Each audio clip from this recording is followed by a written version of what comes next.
السلام عليكم ورحمة الله وبركاته، ازيكم عاملين ايه؟ يا رب تكونوا بخير. لو عندك شوية دقيق ورشة ملح وشوية مية تعالي نعملوا الوصفة الحلوة دي. وصفة غدا من وصفات المطاعم والمحلات، بيجيبوها من بره غالية، هنعملها في البيت بمنتهى البساطة، بدون بيض بدون حليب بدون خميرة. يعني مكونات بسيطة جدا هتعملي الوصفة دي. تابعوا معايا الفيديو للآخر، ولو عجبكم الفيديو بتاعي ما تنسونيش في لايك وشير واشتراك في القناة وتفعيل الجرس عشان يوصل لكم كل جديد مني. ويلا نبدأ وصفتنا ونقول بسم الله الرحمن الرحيم. وصفتنا عبارة عن دقيق ومية ورشة ملح. طيب لو حطينا 3 كوبايات من الدقيق هننزل عليهم ب3 كوبايات من المية.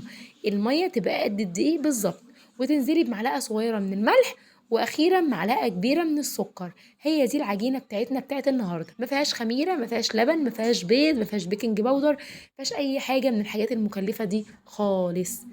ببتدي بقى اقلبها كده كويس جدا. طبعا بالمعلقه لقيتها لسه فيها تكتلات، فمسكتها بالمضرب السلك العادي وعملتها بالمضرب السلك عشان تبقى عجينه ناعمه ما فيهاش اي تكتلات نهائي. انا هنا عامله 4 كوبايات من الدقيق، نزلت عليهم ب4 كوبايات من الميه، معاهم معلقه صغيره من الملح، معاهم معلقه كبيره من السكر. وما تقلقوش السكر مش بيبان خالص في الوصفه بتاعتنا. بنسيبها بقى ترتاح شويه. انا هنا نسيت بس احط لها معلقه سكر، فحطيت لها دلوقتي معلقه سكر، كنت ناسيها خالص. تمام. لو حسيتي ان هي لسه فيها تكتلات تقدري تصفيها بمصفى سلك. تمام. لو وصلتي للنتيجة دي زي اللي ما انا وصلت لها كده، خلاص مش محتاجة مصفى ولا اي حاجة خالص. تعالوا بقى نشوف الحشوة البسيطة جدا، عبارة عن ممكن نقول يعني صدر واحد من الفراخ او ربع كيلو من البانيه. بتقطعيه رفيع كده، وانا كمان مسكت التقطيعة دي قطعتها كمان ارفع من كده عشان ترمي معايا. وقد ايه هما 3 قطع من الصدور بس هيعملوا معاكي حشوة محترمة. زي ما قلت لكم انتوا لو بتعملوها بره، بتجيبوها من بره بتجيبوها غالية. اعملوها في البيت، تكلفتها بسيطة جدا جدا. انا هنا بقى جبت طاسة ونزلت فيها بحوالي 3 معالق كبار من الزيت، وبدأت انزل بالفراخ المتقطعة صوابع رفيعة. وبدأت ان انا اقلبها كده. اول ما غيرت لونها هبتدي ان انا اتبلها معاكم، بتبلها معاكم بمعلقه من الثوم البودر، معلقه من البصل البودر، لو عندك بهارات فراخ حطي معلقه من بهارات الفراخ، حطي مثلا نص معلقه صغيره من الجنزبيل. لو عندك جوز الطيب الله رشي كده، رشه جوز الطيب بتبقى خطيره. وطبعا حطي ملح وفلفل اسود. حابه تضيفي اي توابل اخرى ضيفي. انا هنا حطيت لهم بهارات الفراخ، بتدي لون اصفر كده لذيذ للوصفه، وبتحلي منها جدا. اهو شايفين الجمال. تيجي بقى ان انا اقلبهم كده مع بعض، اشرب الفراخ من التوابل كويس جدا اهو.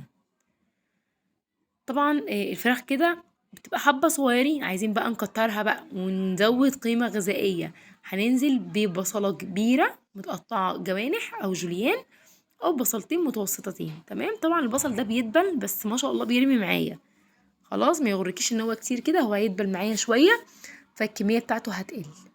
بقلبه بقى كده عشان يشرب من الفراخ والتتبيله اللي انا نازله بيها عليها. طبعا بنزود طبعا رشه ملح تاني ورشه فلفل اسود تاني، عشان انا حاطه يا دوبك الملح على قد الفراخ بس. البصله دابت معايا شويه، يبقى نزلت بقى بقرن فلفل رومي كده. ولو عندك حامي ضيفي، لو انتي بتحبي الحامي، لو مش حابه خلاص مفيش مشكله. تمام. بقلب بقى بيهم فيهم كده بحيث ان هما يشربوا من بعض. هنزل بقى برشه ملح عشان انا زودت بصل وزودت فلفل، ولسه هزود كمان طماطم.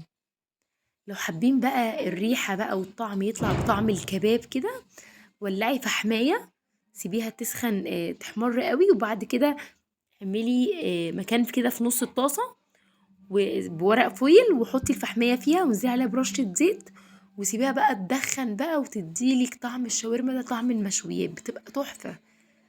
دي خطوة كده لو حابين تعملوها هتعلي جدا جدا من الوصفة. انا بحط الطماطم اخر حاجة. انا خلاص قربت، البصلة بتاعتي دبلت والفلفل دبل، بنزل بالطماطم اخر حاجة لان الطماطم ما بتاخدش وقت خالص. ظبطي بقى ملح وفلفل اسود وكل حاجة، وابدأي ان انت تركنيها على جنب كده. الحشوة معايا جاهزة. وعقبال ما انا جهزت الحشوة كانت العجينة بتاعتي كده، الخليط ده ارتاح حوالي 10 دقايق. يلا بينا بقى نجيب الطاسة وننزل بمعلقة واحدة من الزيت، وابتدي انزل بقى بالخليط التحفة بتاعي ده. تمام اهو. شايفين الجمال؟ الطاسه تبقى سخنه في الاول خالص، وبعد كده ابتدي اخلي النار متوسطه. تمام، مجرد بقى ما تبتدي من الجوانب كده تبقى تمام معايا. هي اول واحده بس تحسي ان هي رخمه شويه وبتبقى لازقه، بس بعد كده تبقى تمام. دي اتقطعت معايا عشان كانت لازقه، دي في اول واحده، دي تاني بقى واحده. بصوا هي منتهى السهوله، مفيهاش اي حاجه اهي. بصوا منتهى السهوله، وبنقلب الناحيه التانيه كده خالص. انا مش بحمره كويس لاني بنزل بيه تاني على النار، فانا مش بحمره كويس، يا دوبك بس ياخد لون بسيط من هنا ولون بسيط من هنا. الطاسه اهي بنزل عليها يعني ممكن نقول اقل من معلقه زيت كمان، واسيحها كده في الطاسه، وابتدي انزل بمعلقه كبشه واحده بس من الخليط بتاعي ده، كبشه واحده اهو.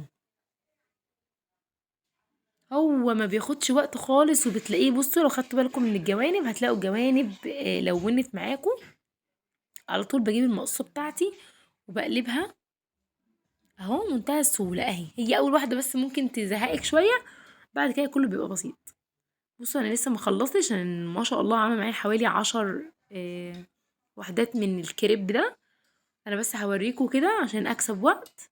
الشويه اللي انا اشتغلت طلعتهم هشتغل لكم فيه. بصوا بتاخدوا كده، بصوا الحشوه ما شاء الله حلوه جدا. عملتي اكل مطاعم بقى باقل من ربع كيلو من الفراخ ودقيق وزيت ودقيق وميه بس. نزلت عليهم كمان بطاطس محمره، تقفلي عادي خالص كده كأنك بتلفي رول ساندوتش، وبديها لسعة على الجريل. بس حابة تضيفي اللسعة دي ماشي، مش حابة مفيش مشكلة. انا كان عندي جزء من اللي عندي في البيت حابين ان انا احط عليها كاتشب ومايونيز، وفي جزء لا.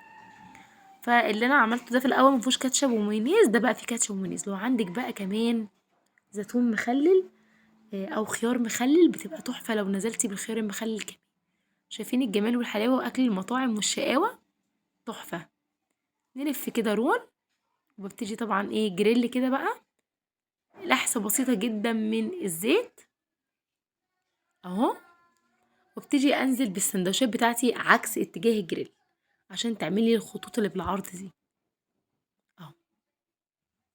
يعني اكله ما خدتش معايا وقت خالص، جميله سهله سريعه لذيذه، هتعجب ولادنا جدا عشان ولادنا بيحبوا ياكلوا الاكلات دي من بره. هتعجبهم جدا جدا، جربوها باذن الله هتعجبهم. اتمنى يا رب يكون الفيديو بتاعي عجبكم وجربوه، وان شاء الله بقى كده هيطلع معاكم تحفه. جنب كيس شيبسي هيبقى لذيذ جدا. طبعا لو عجبكم الفيديو بتاعي ما تنسونيش في لايك وشير واشتراك في القناة وتفعيل الجرس عشان يوصلكوا كل جديد مني. اشوفكم ان شاء الله في وصفة جديدة، والسلام عليكم ورحمة الله وبركاته.